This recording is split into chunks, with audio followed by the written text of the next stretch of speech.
pour terminer cette capsule, deux dernières cellules, je peux m'exprimer ainsi, extrêmement importantes qu'on va beaucoup parler dans les prochaines capsules. Les cellules granulaires et la macula densa, qui en fait sont des cellules qui forment une espèce de complexe, d'appareil, si on veut. D'ailleurs, on va parler d'appareils juxtaglomérulaires, qui vont travailler ensemble pour ajuster un petit peu le débit de filtration. Alors, on n'en parle pas beaucoup aujourd'hui, mais évidemment, il y a une espèce de vitesse, si on veut, de filtration pour l'ensemble des néphrons d'un rein. Donc, les reins vont filtrer un certain niveau, mais ce niveau de filtration est hautement variable. On verra les différentes situations qui vont affecter ce niveau de filtration ou cette vitesse de filtration, si vous préférez. Puis, on va voir aussi comment le rein va s'adapter quand cette vitesse de filtration est trop rapide ou trop lente. Et qu'est-ce qui va faire en sorte qu'on peut contrôler cette vitesse de filtration, ce débit de filtration? C'est les cellules granulaires ou la macula densa. Aujourd'hui, vous ne pourrez pas comprendre vraiment comment elles fonctionnent, mais je vous les présente quand même rapidement en termes de localisation, puis un petit peu leur rôle. Mais c'est normal que ça ne soit pas très clair encore. Ça va le devenir au cours des prochaines capsules, donc il ne faut pas s'inquiéter avec ça pour l'instant. Les cellules granulaires, ou parfois on les appelle les cellules juxtaglomérulaires, première des choses, c'est des cellules musculaires, mais qui ont été un petit peu trafiquées. Ils sont modifiés, donc ils ne sont pas identiques aux cellules musculaires qu'on va usuellement retrouver dans l'ensemble de votre corps. Donc, c'est des cellules un peu... en fait, des cellules musculaires qui ont été modifiées et sont situées vraiment dans l'artériole afférente, donc il va se connecter dans le glomérule. En gros, si je fais le dessin comme ça, simplement pour qu'on se resitue, donc toujours les différentes sections du tubule rénal, donc collecteur, le TCP ici, l'anse, le distal, bon, c'est juste pour des fins qu'on se situe exactement où on se retrouve. Moi, ce qui m'intéresse, c'est l'artériole afférente ici, le glomérule au centre, l'afférente qui sort. Donc, le sang va arriver comme ça par ici. Dans la paroi de l'artériole afférente, il y a toutes sortes de cellules. Donc, évidemment, il y a des cellules musculaires normales, mais ce que je dessine en rouge, c'est des cellules musculaires trafiquées qui sont un petit peu différentes, qu'on appelle les cellules granulaires ou juxtaglomérulaires.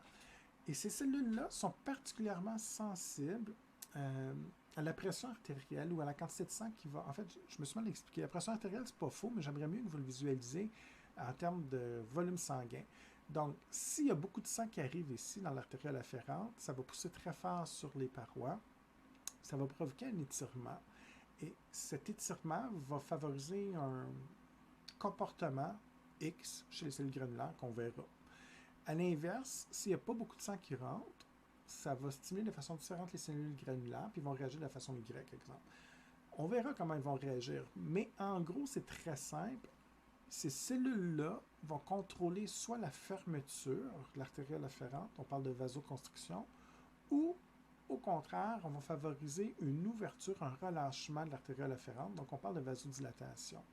Et c'est un peu comme ça qu'on va ajuster la vitesse de filtration, la quantité de sang qui va être filtrée. Simplement qu'on comprend, si les cellules granulaires font en sorte que j'ai une vasoconstriction, donc l'artériole afférente est petite, j'ai moins de sang qui rentre mettons, situation A, vasoconstriction, situation B, vasodilatation, donc c'est toujours l'artériole afférente. Mais tout le monde, je pense, vous comprenez bien qu'en situation B que je dessine ici, vasodilatation, j'ai beaucoup plus de sang qui va être amené à l'intérieur du corpuscule ici pour être filtré. Donc, ça va augmenter la filtration. En A, je vais diminuer la filtration. Donc, tout ce que ça dit, c'est que les cellules granulaires, selon la situation, qu'il y a trop de sang qui arrive ou pas assez, on peut faire une vasoconstriction de l'artériole afférente ou au contraire une vasodilatation. Et c'est en ajustant la quantité de sang qui entre à l'intérieur qu'on va avoir un impact sur le niveau de filtration. C'est un petit peu comme ça qu'on va travailler.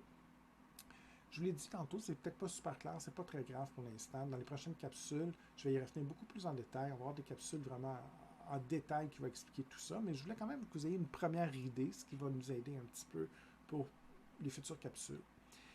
La macula densa, elle, je vais changer de couleur simplement pour que ce soit plus clair. Je vais reprendre le même dessin, mais disons que je vais prendre ici la couleur bleue pour simplement montrer que c'est des cellules. La macula densa, c'est des cellules aussi, mais situées complètement ailleurs. Je ne suis pas dans l'artériole afférente, je suis dans la dernière section du tubule rénal, le tubule contourné distal. Donc, c'est deux endroits complètement différents. Ces cellules-là, c'est des cellules épithéliales, comme les autres cellules de la paroi, mais qui ont aussi été trafiquées, modifiées. Donc, elles ne sont pas tout à fait pareilles. Elles ont en fait des chimiorécepteurs très sensibles à deux ions, sodium-chlore. C'est donc des détecteurs. C'est des détecteurs chimiques, ces cellules-là, parce que grâce à leurs chimiorécepteurs, on va compter, si vous voulez, la quantité de sodium ou de chlore qui passe ici dans le tubule. Et c'est associé également à la vitesse de filtration, parce que si la vitesse de filtration ici est très rapide et les néphrons filtrent beaucoup, bien, il y a beaucoup plus d'ions sodium, Na+, donc, ou chlore, CN-, qui vont circuler. Donc, si j'en ai plus, ça va exciter la macula densa. S'il n'y a pas beaucoup de filtration, il y a moins d'ions sodium-chlore qui passent, ça va exciter un petit peu moins la macula densa.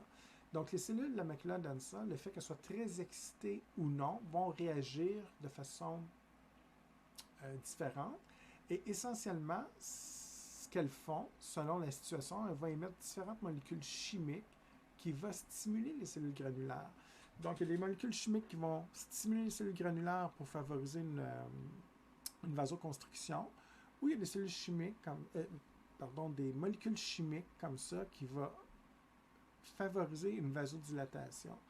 Donc, dans ce cas-ci, la macula densa, selon la situation où il y a beaucoup d'ions ou peu d'ions, on va produire, selon la situation, des molécules chimiques qui vont stimuler l'activité des granulaires ici dans l'artériole afférente, ou au contraire, bloquer leur activité. Donc, ça va résulter soit sur une vasoconstriction, une vasodilatation. Donc, il y a deux idées à retenir là-dedans, que j'ai mentionnées, mais qui n'étaient peut-être pas claires. Donc, on résume ça. La première, pourquoi je parle d'appareil juxtaglomérulaire? Bien, il y a vraiment une relation entre la macula densa et les cellules granulaires. Donc, on comprend qu'il y a une interaction chimique entre les deux. Les cellules de la macula densa, même si elles sont situées dans le distal, elles sont capables d'émettre des molécules chimiques qui stimulent ou bloquent l'activité des granulaires. Et donc, c'est pour ça qu'on dit que c'est un appareil, ils fonctionnent en équipe, tous les deux. Et même si elles fonctionnent de façon différente, parce que la macula densa détecte les ions, alors que les cellules granulaires, eux autres, sont plus sensibles au volume sanguin ici, l'effet ultime est toujours le même. Je vais provoquer l'effet A ou l'effet B. On favorise au final une vasoconstriction, une vasodilatation. Et ça, des fois, ça vous achale parce que là, vous dites, ouais, mais c'est deux façons de faire la même chose, bien sûr, sauf qu'ici, on renforce. Donc, le premier phénomène, avec les cellules granulaires, a un certain effet, mais si on veut faire durer l'effet plus longtemps ou de façon plus importante, bien, on a la macula densa qui vient renforcer comme ça. Donc, c'est deux signaux de départ différents, quantité de sang détectée par granulaire, si vous voulez, si on étire la paroi ou non, alors qu'ici, on est plutôt au niveau des ions, mais l'effet final va résulter toujours sur une vasoconstriction, une vasodilatation, et la macula densa, en fait, vient juste renforcer le premier phénomène régulé par les cellules granulaires.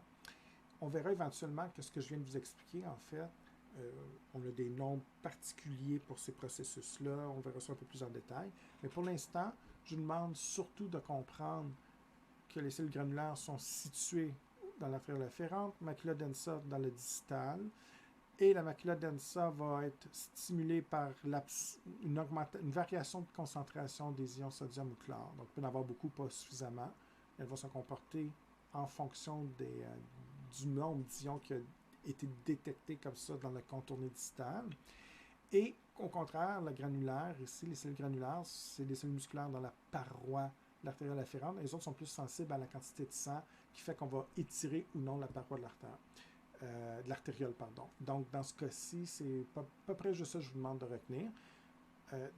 Évidemment, comment ça se fait que ces cellules-là vont contrôler le niveau de filtration? Bien, ça, je l'ai mentionné un petit peu, là, mais on verra ça en détail éventuellement. Dernière chose, il faut faire attention, parce qu'en termes d'anatomie, ce schéma-là de votre manuel, cette figure-là, amène une confusion assez importante. Quand vous regardez ici, on est au début du néphron, donc on a le corpuscule, avec le glomérule, l'artériole afférente ici, le sang entre, le sang va ressortir par l'efférent. Et donc, on sort. Ce qui a été filtré dans le tubule contourné proximal, l'anse, puis le distal. Puis là, la macula densa, je vous disais, ouais, mais on est dans le distal, donc on est loin. Puis là, quand tu viens voir ici, tu as l'impression que c'est le tubule proximal parce qu'on est proche. En fait, c'est la fin du tubule ici. On le voit ici, c'est comme si on replie le distal vers le proximal. Donc, c'est difficile à expliquer comme ça à l'écran. C'est plus facile en classe quand je peux faire un petit bricolage avec une feuille de papier, mais on va essayer de les visualiser quand même. Il n'y a pas d'erreur. C'est juste que je ne veux pas que vous ayez une confusion qui va vous amener à penser, à faire une erreur en fait.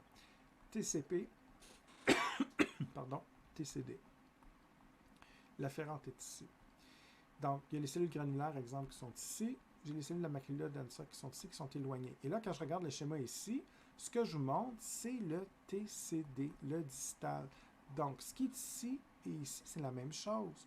Sauf moi, quand je le montre comme ça sur papier, c'est une façon simplifiée, mais ça ne représente pas le 3D. Ce qu'il faut comprendre, c'est qu'un néphron est replié sur lui-même. Il n'est pas linéaire comme je l'ai fait. Donc, la dernière section, le TCD, ici, ou sur mon schéma, est replié comme ça vers l'artériole afférente. Et ce que ça fait, c'est qu'il y a un contact physique entre les cellules du contourné distal et les cellules granulaires ici. Donc, ce qu'il faut voir ici, ce que je mets en bleu, ces cellules-là dans le TCD, je le répète, c'est le TCD, le distal, la dernière section. Il y a un contact physique avec les cellules ici granulaires dans la paroi de l'artériole. Donc, c'est pour ça que les deux peuvent communiquer d'un point de vue chimique.